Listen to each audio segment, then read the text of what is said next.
Hi everyone, and welcome once again to Southside Dodge Rebels this week. As always, a very busy and exciting episode. Plenty of game highlights, as usual.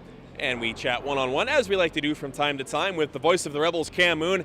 And a little bit later on, we sit down for the first of our season-ending chats with the Rebels' 20-year-old players. This week, we chat with the captain, Turner Elson. Let's start off this week's show by flashing back to last Tuesday night. A big matchup here at the NMAX Centrium for the Red Deer Rebels, taking on the red-hot Saskatoon Blades. These youngsters had some of the best seats in the house, and we're looking forward to a good performance by the home team. Cormier back in the lineup for the first time since January 9th. Dominic Volek sitting out due to illness. Rebels try to strike early, but Andre Makarov stops Matthew Dumba's point shot, then foils Tyson Ness with a great save on the rebound. It's the Blades who strike first when Brendan Walker breaks in and beats Patrick Bartosak for a beauty and a 1-0 Saski lead. Matt Stransky comes looking to double the Blades' lead, but Bartosak gets down in time for the save. Hayden Fleury's floating wrister hits the post. Turner Elson can't negotiate the rebound. Walker comes looking for his second of the night, but Bartosak closes the 5-hole just in time. Fleury's breakout pass is picked off by Eric Benoit. Tries the Forsberg one-handed deke, but can't beat Bartosak. Benoit takes a sneak peek on the big screen after that one. Red Deer native Graham Craig tries his luck from the point, but finds the inside of Bartosak's glove. Bartosak was the busiest player on the ice for either team, forced here to make a tough save on Stransky. Miet uses his fresh legs to create a shot on goal, but Makarov makes the save, then beats Connor Bleakley to the rebound. Lucas Sutter doubles the Blades' lead when he beats Bartosak from a tight angle, 2-0 Saski late in the second. Stransky was all over the puck in this game. Bartosak was equal to the task, though. Dying seconds of the period. Blades win the face-off and play keep away from the Rebels. Nick Zajac circles the net, jams it home with 3 seconds on the clock. 3-0 Saskatoon after 40. In the third, Reese Dino does his best to get the Rebels on the score sheet, but Makarov snuffs out this shot.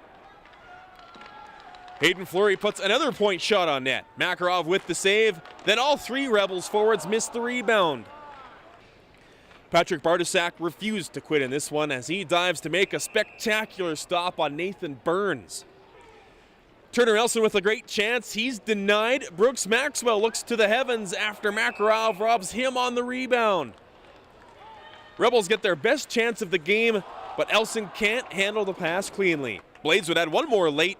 Saskatoon ran its winning streak to 16 games, blanking the Rebels 4-0. We're going through what we just went through here, a real tough schedule. You know, it was fourth game in 5 nights. You know, you played in Lethbridge Friday, come home and play an emotional game here on Saturday and against Prince Albert. Go back to Medicine Hat, play there, then you have to come back and play a team like this on a Tuesday night when they've been, you know, they've been sitting waiting, and so. You know, it's you know, it is what it is. We're not making excuses. We just never had the energy and the emotional level that we need to have here tonight to give ourselves a chance, and obviously it was reflective on the shots on net. Game data brought to you by 247reddeer.ca. Quite simply, the Blades were better than the Rebels, dominating from start to finish in their shutout victory.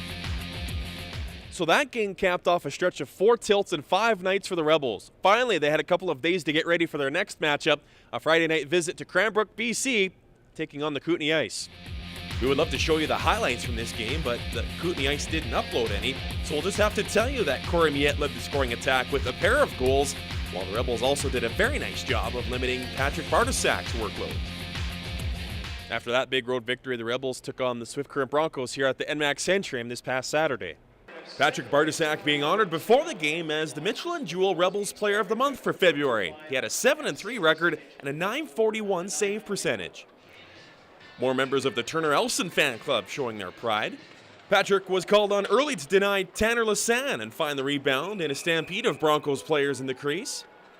Elson finds some room but is turned aside not once but twice by Speedy Creek goalie A2 Lorakainen. Brooks Maxwell sets up Matthew Dumba for a point-blank shot from the slot. Lorakainen makes a great save on that one. Tyson Ness in on the breakaway. Tries to go short side, but hits the outside of the cage. Great bank pass by Brady Gaudet, high off the glass, right onto Elson's stick. He's in all alone, but can't beat Lorakainen.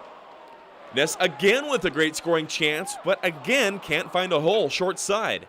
Ness is stopped yet again, but this time the captain helps him out. Elson finds the rebound for his 22nd goal of the season, 1-0 Rebels. Later in the second, Elson with a glorious look at his second of the game, but Lorikainen with a stupendous sliding glove save. Elson looks up at the replay. Touché, Mr. Goalie, he thinks.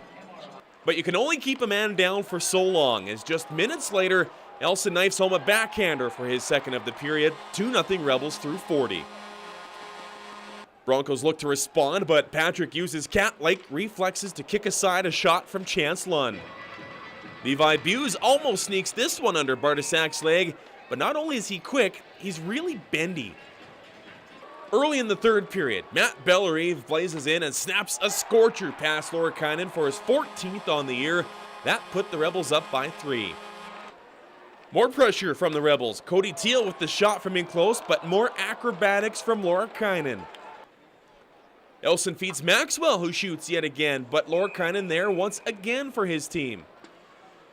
An unfortunate play here as Adam Lowry elbows Reese Dino in the head behind the Rebels' net. There's absolutely no need for that kind of play.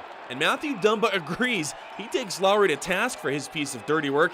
You have to admire Dumba's spirit, but he was definitely in tough against the 6'5" Lowry. The Fighting Major and instigator penalty late in the third meant Dumba's night was over. The fact that his team was trailing by 3 had no effect on A2 Lorikainen as he continually burned the Rebels with outstanding saves. Patrick Bardasak snags one more shot out of midair as the final buzzer goes. The Rebels win their second game in as many nights, 3-0. Got some couple key goals at key times, and the best player on the ice was their goalie, and he played extremely well again, and yet their goalie made some huge saves for them too. So again, it's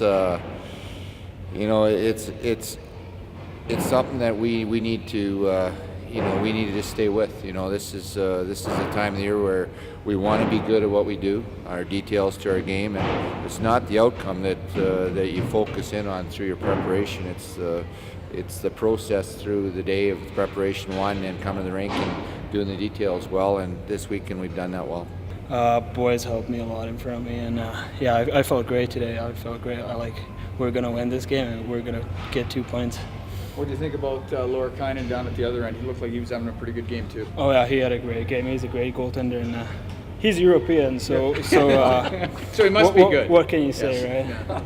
Yeah. Good weekend, and we're getting ready for those playoff games, and both the games are a playoff atmosphere and hard-fought games, and that's what we want to play all year. And that's we want to keep the game simple, like you have to do in playoffs, because you can't play a skill game in playoffs. You got to play a hard game. That's what we're getting ready for. Bardasak simply superb with 52 saves for his 4th shutout of the season. The 2 points and the victory clinching a playoff spot for the Rebels. The cast remains the same, but the order is slightly different when it comes to the top 5 Rebels scorers. Turner Elson finds himself back at the top of the charts with 53. Rebels have played one more game than Prince Albert and find themselves 2 points up in the race for 4th in Eastern Conference. And with the Hitmen having lost their last 4 straight, Rebels all of a sudden creeping into the race for 3rd. A busy 4-game week for the Rebels starts Tuesday as they welcome the Kootenay Ice to the NMAX Centrium. Then they visit Lethbridge on Wednesday, return home to host Lethbridge on Friday, and visit the Calgary Hitmen Sunday. Coming up after the break, it's another visit from Mooner. And we train like a Rebel. Miette 2-on-1 with Johnson. Miette stops. Over to Johnson. Hey Red Deer Rebels fans, have we got the show for you? Southside Dodge Rebels This Week is your #1 source for everything Rebels. Nice left-hand save. Highlights, interviews, stats, and exclusive behind-the-scenes features brought to you each and every week by those who have their eye on the Rebels all season long. He's back to the middle. Southside Dodge Rebels This Week, weeknights on Shaw TV. What a guy Cam Moon is. He takes time from signing autographs with the rest of the team back in the concourse to come on Southside Dodge Rebels This Week. That line was pretty short for me. Real short. Either way, we're glad to have you. Hey, let's start off with the big news from Saturday night. The Rebels beat Swift Current here at the Centrium. Combine that with the Lethbridge loss, and after a roller coaster 2 seasons here, this team's back in the playoffs. Yeah, good to see. They they've really battled for this. The team has worked extremely hard. They've been jockeying for position in the Eastern Conference, and found a way to squeeze out some wins, whether it's a big night from Patrick Bartizak or Reese Dino has a big night offensively, or anybody on that line with Maxwell and Elson as well. They've been finding ways to get it done. So it's nice to see that. I mean, last year, the team didn't make the postseason. It was a bit disappointing. 2 years ago, they were able to get to the second round. So nice to get them back in the playoffs, and hopefully they continue to play well. Just because you clinch doesn't mean a thing. Got to keep playing well going into the postseason. Because as we all know, there's still something to play for. There's a heated battle between the Rebels and the Prince Albert Raiders for home ice advantage in the first round. That's the thing. That was the goal for this team, was to get home ice in the first round of the playoffs, and that opportunity completely exists. And they don't play Prince Albert again head to head, so they don't have that sort of control. But if they win their games, they're going to put a lot of pressure on the Raiders. Now the Rebels have the last 2 games of the regular season are home and home with the Edmonton Oil Kings. Those are going to be tough. But Prince Albert plays their last 2 games home and home with the Saskatoon Blades. Those won't be easy either. So both teams do have their challenges. Depending on what both Edmonton and Saskatoon may or may not be playing for at that time too. But we'll deal with that when it comes around. We have to talk about Patrick Bartizak. He makes 52 saves in a shutout performance here against Swift Current. And I really like your answer as to what you think it is that sets him aside from some of the other goaltenders in this league. Yeah, I really like the way this guy battles and competes. He wants to win more than most. He is a very good athlete, but most goaltenders in the WHL are very good athletes. But what sets him apart is his desire to stop the puck, his desire to win hockey games. It is extremely high. He never quits on a puck, and he is always battling for his teammates. That endears him to his teammates. They all love Patrick, and they should, because he's a very engaging young man, but the way he plays is just, it's so inspired. And National Hockey League scouts have been watching him all year. He has climbed up in the Central Scouting rankings. For a 19-year-old guy that has gone through the draft twice, that's difficult to do. Central Scouting doesn't usually like taking those 19-year-old guys that have been through twice and give them a lofty status. But he's played so well that he's demanded that. And I'm sure that somebody will draft him in the NHL draft this year. But he is well on his way to becoming a professional goaltender. And when it comes to the rest of this Red Deer Rebels hockey club, whether it's Turner Elson scoring a couple of goals against the Swift Current Broncos or Reese Dino doing his thing, up and down this lineup, players are making contributions at key points in games. That's been the thing. Like they don't have a guy that is going to be a 100-point guy or somebody that's in the top 20 in WHL scoring. This has been a score by committee all season long. Yeah, that line of Dino, Elson, and Maxwell probably score a little bit more than the others, but they need contributions from all of them. They need contributions from the back end offensively. They need it wherever they can get it, and they've been getting it. And that, it's been really good. Whether it's Matt Bellerive chipping in with a few, or Corey Miette, he goes into Kootenay, gets a couple of goals. Different guys have been stepping up on different nights, and that's great to see. Yeah, definitely nice to get Miette back in the lineup and with fresh legs at this time of year. Wrist should be good by now. I'll let you go back to the autograph line. All right, thanks. Thanks for this, Mooner. Cam Moon here on Southside Dodge Rebels This Week. Thanks, Mooner. Fun chat as always. Time now to check in with Jack from 360 Fitness and another installment of Train Like a Rebel. Hi everyone, Jack here at 360 Fitness Personal Training, and today on Train Like a Rebel, we're going to continue talking about at-home exercises.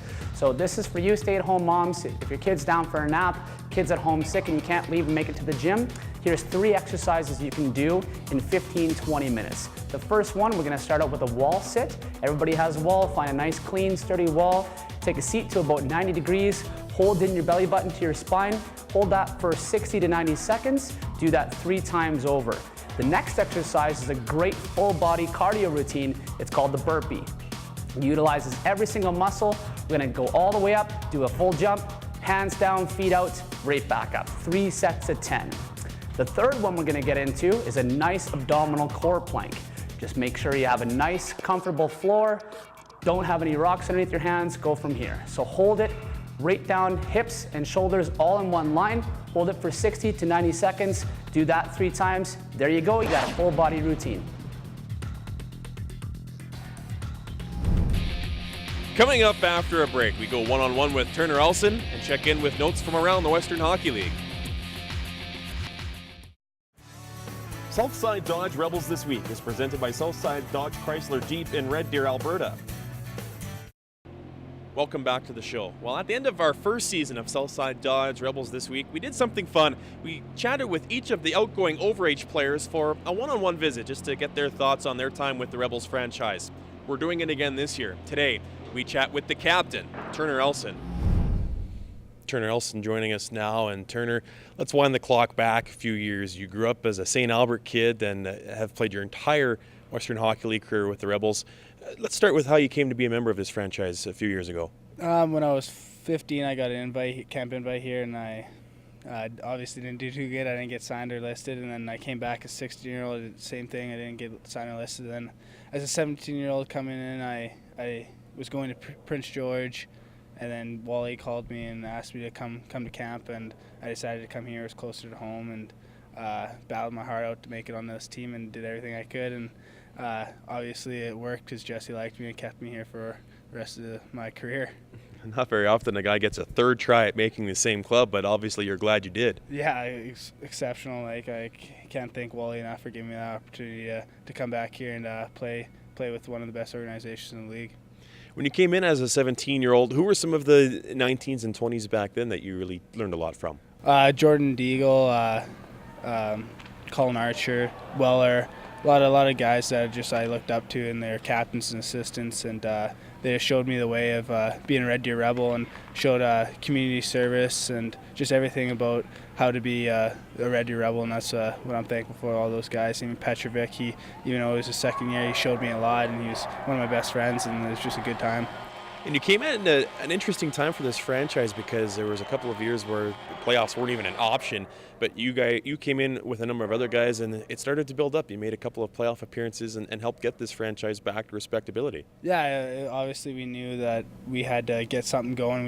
They've never made playoffs the last 2 years before we came here, and we wanted, and I've never not been in playoffs, and that was a big thing for me. And we battled hard. We had a good leadership group, and just we had Nugent Hopkins that helps too, and it was just a good start to my career, and I kept on getting better and better.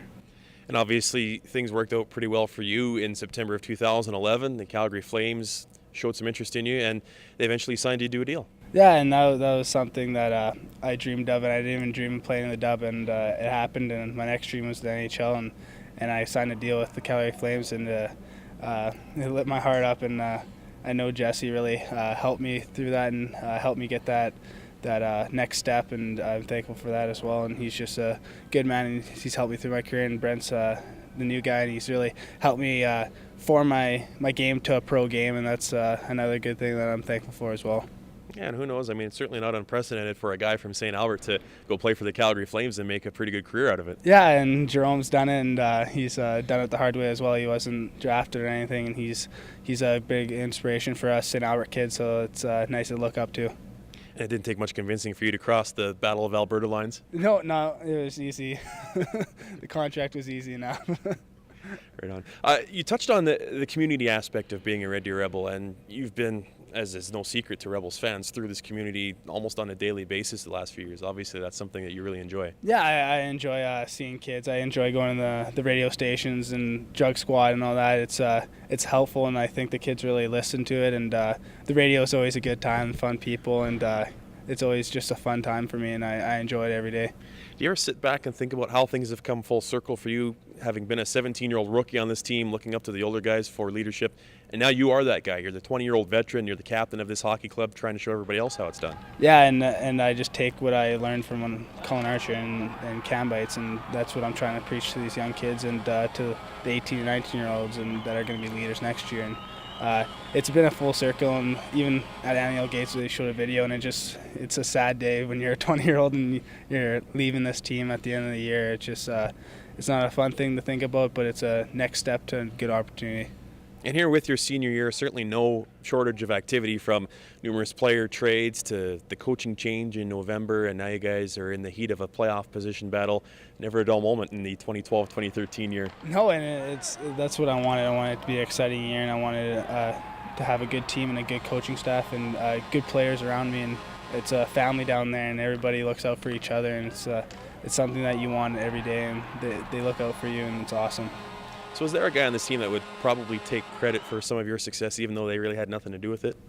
I think the whole team. It's like you can't put it on one person. Like it's not an individual sport or one person, two guys. It's the whole team and the whole organization. And they've done a lot for me, and they've done a lot for the players down there as well. So it's just the best organization around. Well, let's be fair here. I mean, you wear the captaincy for a reason. I mean, this is Turner Elson's team. I mean, without you, this team would be nothing, right? No, that's not it. That's not it at all. I wear the C, but everybody else in the room wears the C. And it's a good leadership group out down there, and great coaching staff that helps us prepare for it every day. I'm looking forward to what the next adventure brings you, whatever that might be. Yeah, exactly. And I hope one day I'll be able to wear that C again. Turner, thanks for this. Good luck for the rest of this season and moving forward. Thanks, Troy. Rebels captain Turner Elson. Thanks, Turner. You're one of the good guys. We're going to miss not having you around here next season. Time now for another installment of the Skill Zone. And for that, we check in with Jim at Complete Athlete in Sylvan Lake. Goalies are an integral part of the team because of the saves they make. Shown here, Brett is going to cut down the angle. For demonstration purposes, Brett will be deep in his net. Now, as he C-cuts out to cut down the angle, he is square to the puck. You can see there is much less to shoot at. The only part of the net you can see are the top two corners. Playing the angle is a learned skill, shown here with the puck angle. In the one example, Brett is square to the puck and there's not a whole lot to shoot at. In the other, Brett is not square to the puck and you can see a portion of the net. More information on cutting down the angle or the synthetic ice can be found at completeathlete.ca. Thanks, Jim. Time now for news and notes from around the Western Hockey League. Well, Red Deer native and the older brother of Rebels forward Scott Fazer, Justin Fazer, had a tremendous week last week. He was named as the WHL and CHL Player of the Week, and on Friday night, he broke the WHL's Ironman streak. He now has the record for most consecutive games played in a WHL career. Saskatoon Blades head coach Lorne Mulliken became just the second coach in league history to reach 600 career regular season victories after the Blades beat Brandon last Friday. Mulliken joins Ken Hodge as WHL coaches to hit the 600 career win mark, accomplishing the feat in his 16th season as a coach in the dub. Earlier this year, Mulliken became just the fourth coach in league history to be behind the bench for 1,000 regular season games. Now, the Blades' 18-game winning streak came to an end in stunning fashion on Sunday. They went into the third period of their game versus Moose Jaw with a 4-0 lead. Then it all fell apart as the Warriors came back to win 5-4 in overtime.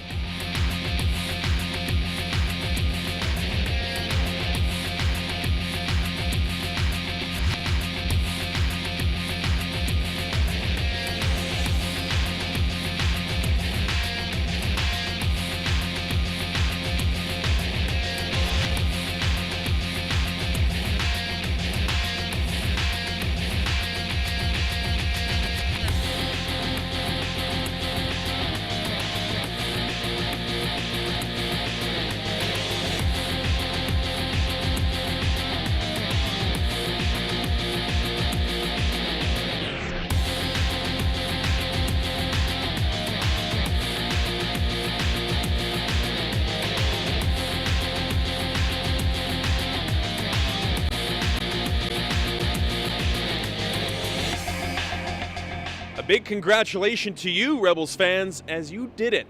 Thanks to your generosity, the Red Deer Rebels defeated the Lethbridge Hurricanes in the Hockey It's in Our Blood Challenge. And really, defeated isn't quite the word because everybody wins in a case like this. If you aren't familiar with what the challenge was, Rebels fans were challenged by the Lethbridge Hurricanes to see who could raise the most donations in support of Canadian Blood Services. And when the final numbers came in, Red Deer fans donated 249 times. Lethbridge came in with 218 donations. The real winners, of course, the 654 people whose lives will be helped thanks to the donations. Time now for another Rebels player profile, and this week we check in with Rebels goaltender Bolton Pouliot. My name is Bolton Pouliot. I've been with the Rebels for 2 years now, and I'm from Calgary, Alberta. Oh, nice move, put it through the legs of Bittner, teed it up, Sylvester, and a glove save made by Bolton Pouliot. I grew up playing hockey in Calgary, played for the Southland. I've always been around the rink. I've always gone to the outdoor rink. My dad's been a big supporter. He's one of those guys that's really laid back and just, if I want to play, I can play. If I don't, he's happy with that too. It's just go out there, have fun. I love coming to the rink and seeing all the guys and, you know, being with the team and, you know, going out there and getting those wins and feeling great after. When your team would have a goalie and a player and everybody would just rotate through, I'd always be the guy that always wanted to go goal, and finally I bought my first set of gear from my cousin, and ever since then it's been goal. I don't know if I play like anybody. I just kind of go out there and do my thing, and, you know, try to stop pucks. I recently got engaged about 3 weeks ago, so that's something that most people might not know. So, nice, congratulations. Thanks.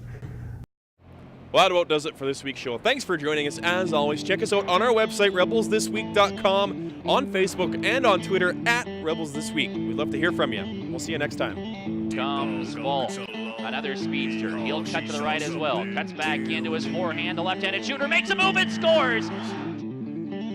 Blocks the blue line with room. Goes down low, St. Paul side, sends it in front. They score! The far corner, Edmondson plays it back behind the net to Bozon. Couldn't settle that puck down. Look out, Kessie came in and hammered his head.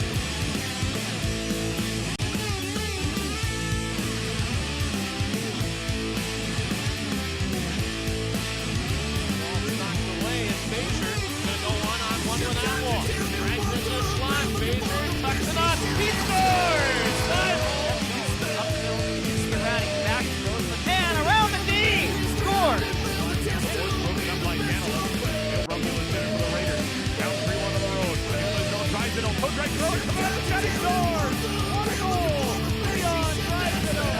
Miles 2-on-1 with Saucer pass, shot, stopped by Volrath! Stayed with scissors all the way. Here's the line, he's got Shakaric 2-on-1. Here's Lear shooting and what a save in there by Siemens. Theodore side of the net, Gilmour plays it in front of Jets. Falling save by Peyton Lee. Rob Whitford, Lee with his best stop of the afternoon. Elio intercepted, and now it's Patan, Ratty up the ice, Leipzig. Now Ratty left, lead back side of the goal. They score. Patan, a beauty.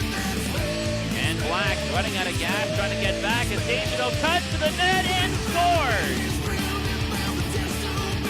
On to it, Stransky, circles the net. Stransky in front, Walker, great save. Peabody scores! Looking to center the puck, he scores! Guess who? It's Jamin Yakubowski. An absolutely perfect pass from Rusty. Del Grasso out on the ice, joined by Hansen. Here come the Raiders, a chance, they score!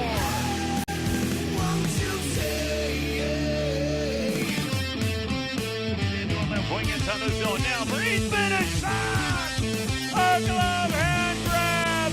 Jackson whistle. Real easy, just at Paul Kingsmith. Oh, and as the action was moving down, I'll tweet about that one. Catching up Traber with him, 2-on-2. Deacon White on Humphreys. Not anymore. What a hit by Humphreys. and now a break, and here comes Hodges, raising it over Swab, backhander, score! Stephen Hodges sending it all alone. The second.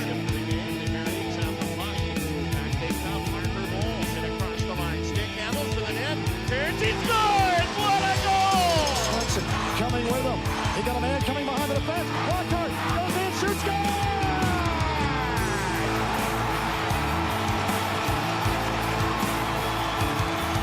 Take away a 2-on-1. Now Hughes, Morcade, dancing around. McColgan moves in front. What a save made by Baccarat. Side and across the anchor line, cuts to the high slot, holding on to Ratty with the left, he scores! Pretty goal! And the Winterhawks now have a 3-1 lead. First shooter for Red Deer. Dino back in.